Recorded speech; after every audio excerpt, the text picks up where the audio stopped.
नमस्कार। वस्तुनिष्ठ प्रश्नों की सीरीज को आगे बढ़ाते हुए आज हम हाजिर हैं मैथ के 2011 से 2017 तक के वस्तुनिष्ठ प्रश्नों को लेकर। तो चलिए शुरू करते हैं। पहला क्वेश्चन है, निम्न में कौन परिमेय संख्या है। चलिए इसमें देखते हैं। तो देखिए ये अपरिमेय है, ये भी अपरिमेय है, ये भी अपरिमेय है। यहाँ से ये कणी दो कट जाएगा, ये क्या हो जाएगा, परिमेय संख्या। ठीक है, तब का आंसर बी हो जाएगा। दूसरा है, किसी धनात्मक पूर्णांक a तथा b के लिए ab का मौस और ab का लौस निम्न में से किसके बराबर होगा।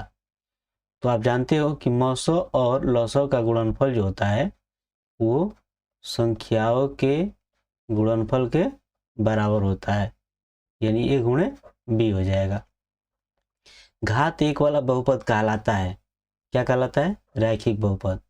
त्रिघात बहुपद का सबसे व्यापक रूप है तो वो है ax³ + bx² + cx + d। यदि sin a बराबर 3/4 है तो cos a का मान क्या होगा। तो देखिए sin a बराबर 3/4 दिया है, तो ये आपका sin a क्या हो जाता है, आप ये हो जाता है लंब बटा कर्ण, लंब बटा कर्ण हो जाएगा। तो ये लंब हो गया, ये कर्ण हो गया। आपको निकालना है आधार, तो पहले आधार निकाल लीजिए।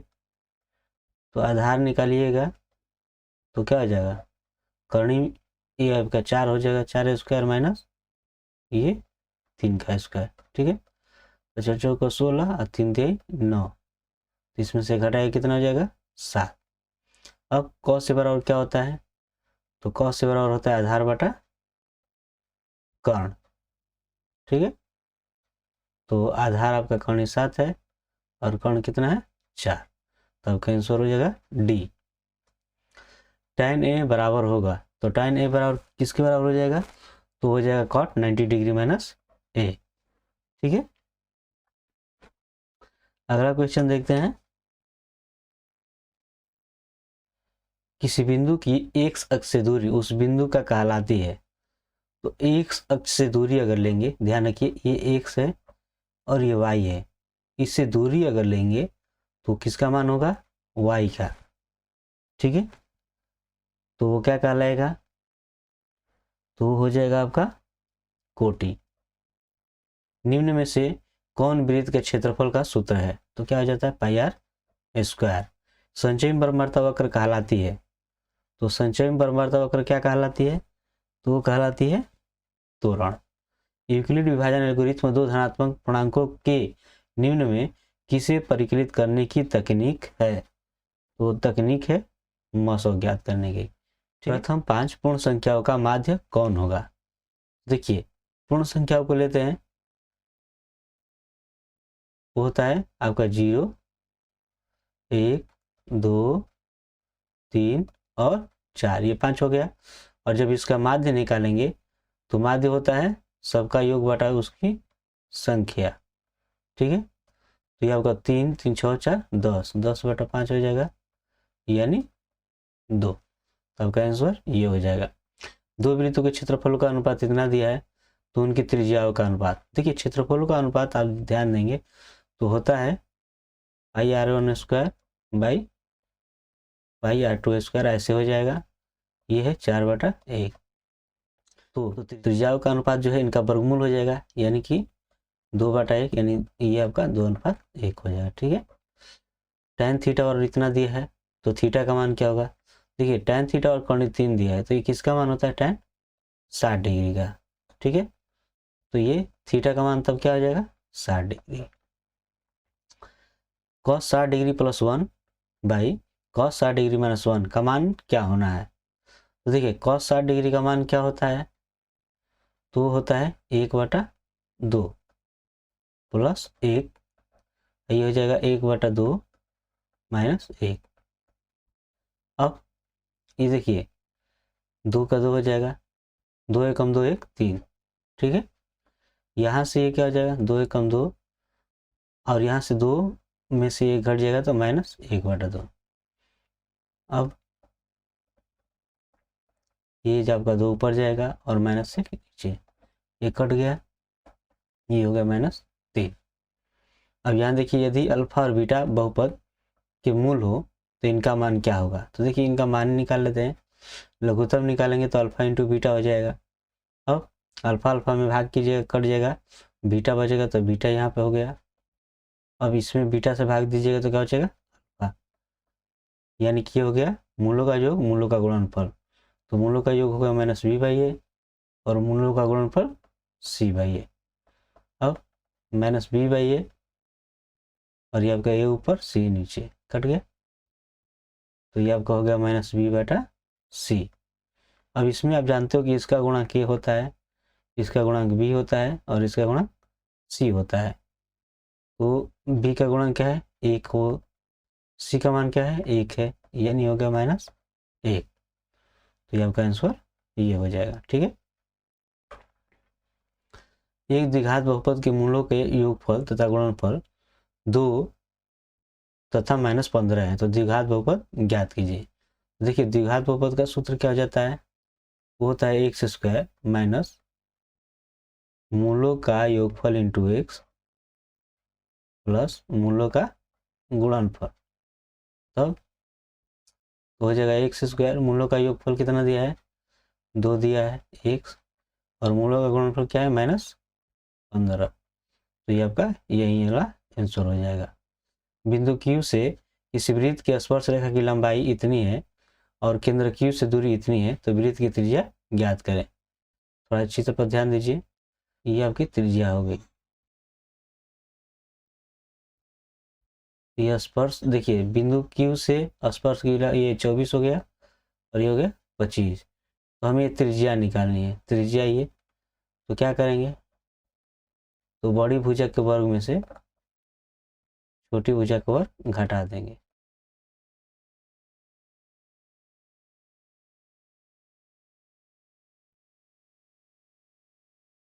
तो ये हो जाएगा 576।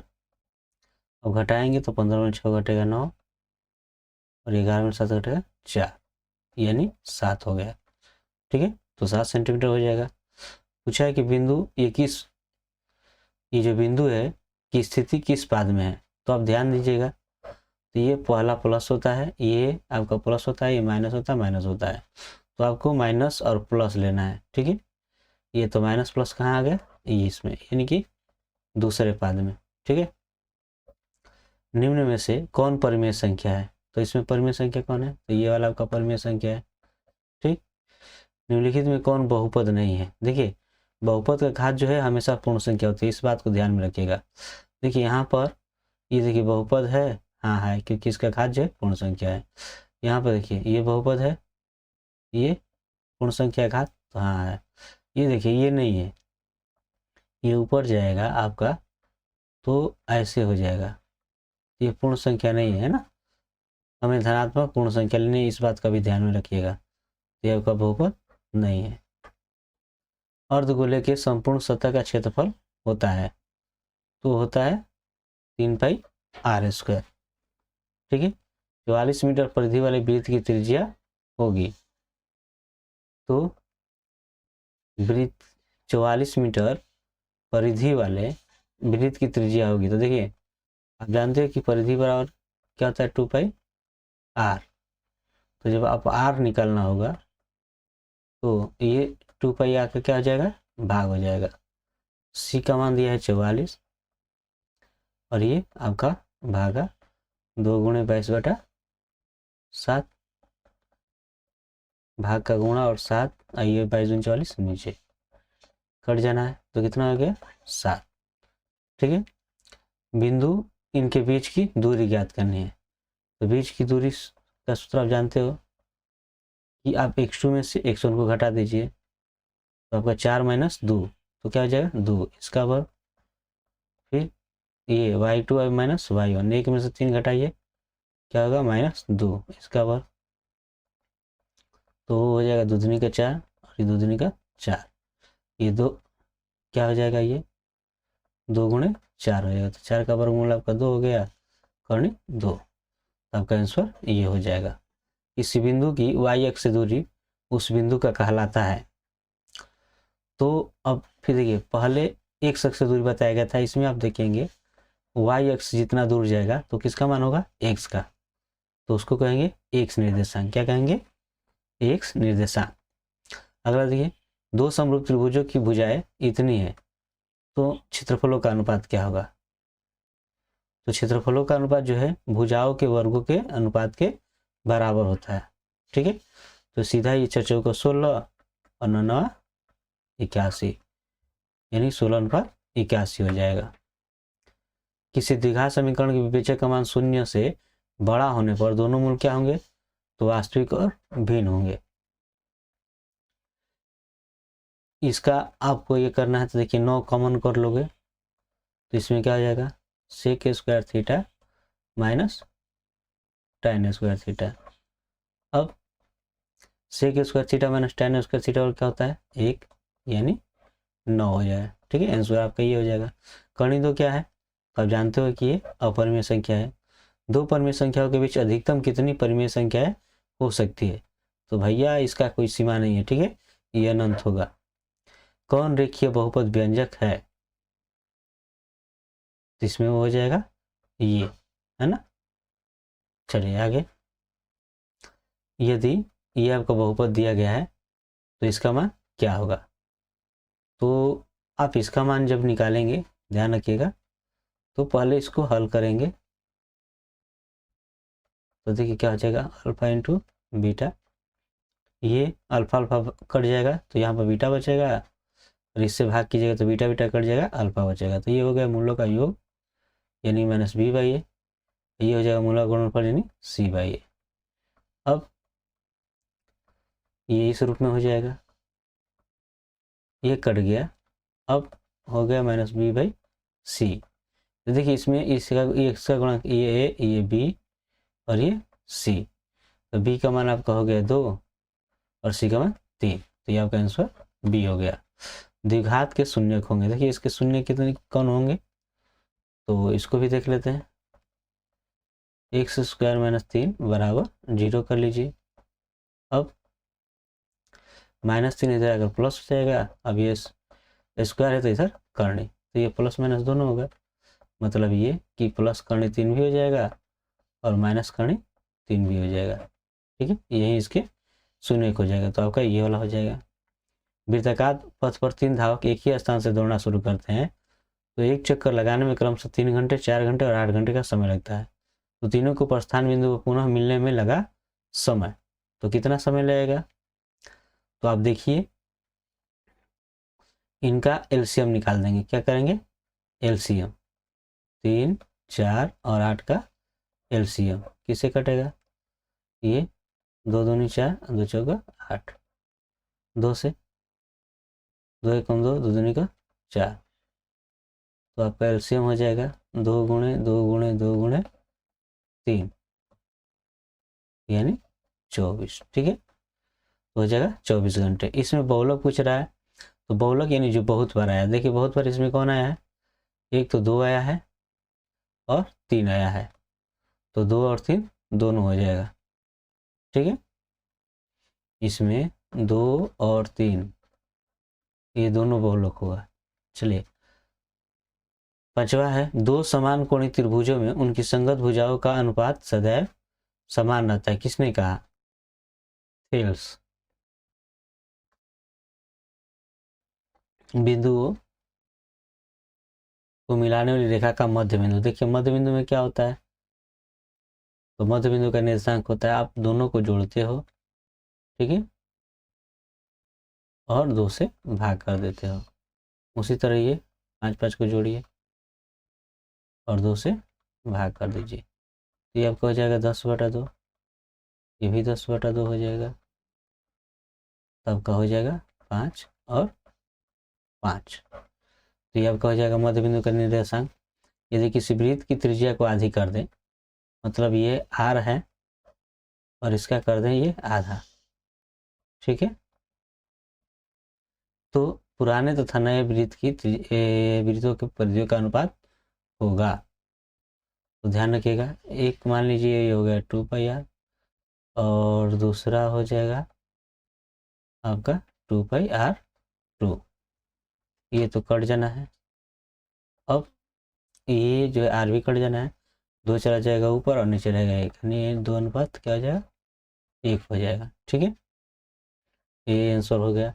किसी घटना की परिकता नहीं होती है, तो देखिए किसी घटना की परिकता जो है 0 से छोटी नहीं होती है और 1 से बड़ी नहीं होती है, तो ये देखिए 0 से छोटा है तो ये परिकता नहीं होगा।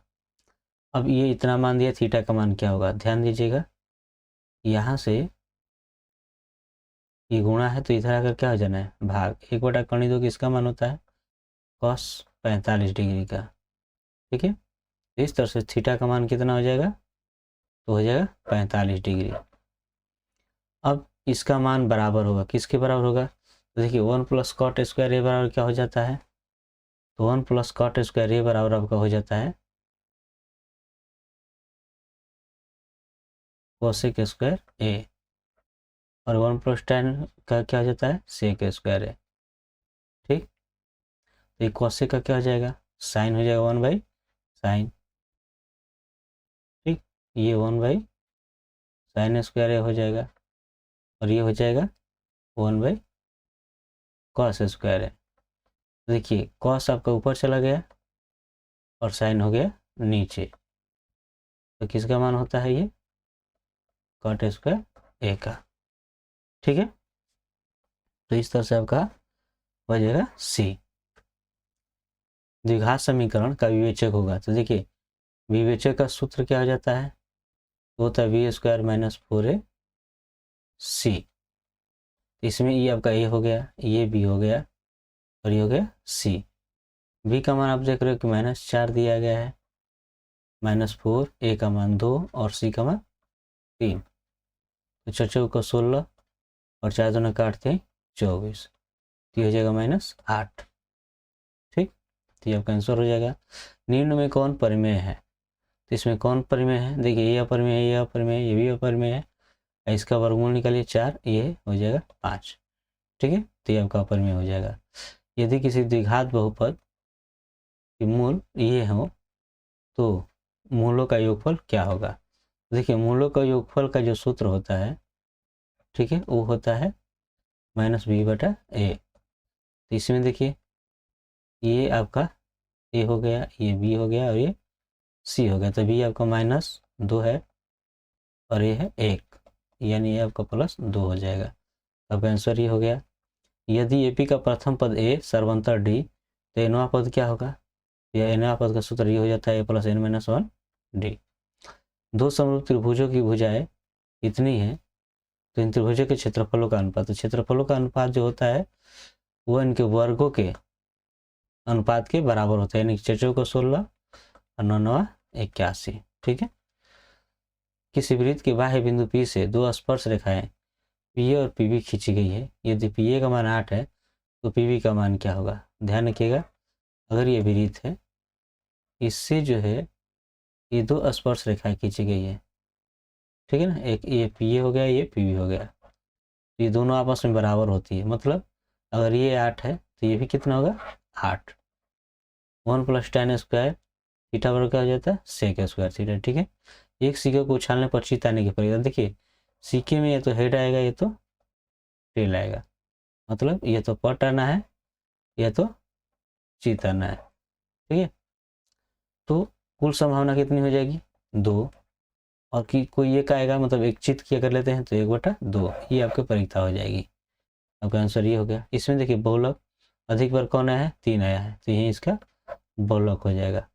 इनके बीच की दूरी निकालनी, देखिए बीच की दूरी ध्यान रखिए, क्या करोगे इसमें से इसको घटाओगे तो -5 में से -1 घटाओगे तो कितना हो जाएगा -4, तो इसका स्क्वायर प्लस 7 में से 3 घटाओगे तो 7 में 3 घटेगा, क्या हो जाएगा 4, तो इसका स्क्वायर। अब 4 को 16 और 4 को 16 2 बार है। ठीक है, तो आप जानते हो कि 16 का वर्गमूल क्या होता है 4 और इसमें कर्णी 2, तो यही आपका हो जाएगा 4 कर्णी 2। चलिए अगला, द्विघात समीकरण के मूलों का योग होगा, तो देखिए मूलों का योग अभी भी बताया गया है -b/a। इसमें b कौन है, देखिए a हो गया, ये b हो गया, ये c हो गया, तो b क्या है 2 है और a क्या है 1, यानी -2। अब कैंसर -2 हो जाएगा। यदि बहुपद कि शून्य कितना है, तो मूलों का गुणनफल पूछ रहा है। तो ये होता है मूलों का गुणनफल c बाई ए। इसमें आपका ध्यान रखिए a, ये b और ये c। तो c 10 है और ये है 1, यानी 10। तो आपका आंसर ये हो जाएगा। चरों को आरोही अवरोही क्रम में रखने पर बीच वाले चर का मान क्या कहलाता है, तो माध्यिका कहलाता है। ठीक है, ये क्या है, तो यह परिमेय संख्या है। बिंदुओं की दूरी मूल बिंदु से होगी, तो मूल बिंदु से दूरी का सूत्र क्या हो जाता है, तो 4 का आप स्क्वायर कर दोगे प्लस माइनस 5 का स्क्वायर, 4 का 16 और 5 5 25। तो ये हो जाएगा 5 का 11, 2 1 3 1 4, तब का हो जाएगा 41। बाह्य बिंदु से वृत्त पर खींची गई स्पर्श रेखाओं की लंबाई क्या होती है, तो समान होती है। ठीक है, एक शंकु की ऊंचाई 24 सेंटीमीटर है और आधार की त्रिज्या 6 है, तो आयतन क्या होगा, तो शंकु का आयतन क्या होता है, 1/3 पाई आर स्क्वायर एच। ठीक है, 1/3 पाई, आर का मान कितना दिया है, 6 है, तो 6 गुणे 6, और एच का मान कितना है 24। ये हो जाएगा 3 8 24। अब गुणा कीजिए, 6 6 का 36 हो जाएगा, 36 में 8 में गुणा कर लीजिए। ठीक है, तो 8 6 का 48, 4 38 24, 24 4 28, यानी 200, ये आपका 288 हो जाएगा और पाई, आपका ये आंसर हो जाएगा। निश्चित घटना की प्रेरिकता होती है, तो क्या होती है, 1 1 प्लस काट स्क्वायर थीटा बराबर क्या हो जाएगा, cosec square theta. Cos pi by 3 का मान क्या हो जाएगा, देखिए पाई यानी 180 डिग्री, तो ये 3 6 का 18 हो जाएगा, यानी कॉस 60 डिग्री का मान कितना हो जाएगा, 1/2। ठीक, अगर ये वीडियो आपको अच्छा लगा हो तो इस वीडियो को ज़्यादा से ज़्यादा लाइक करें, शेयर करें और सब्सक्राइब करें। धन्यवाद।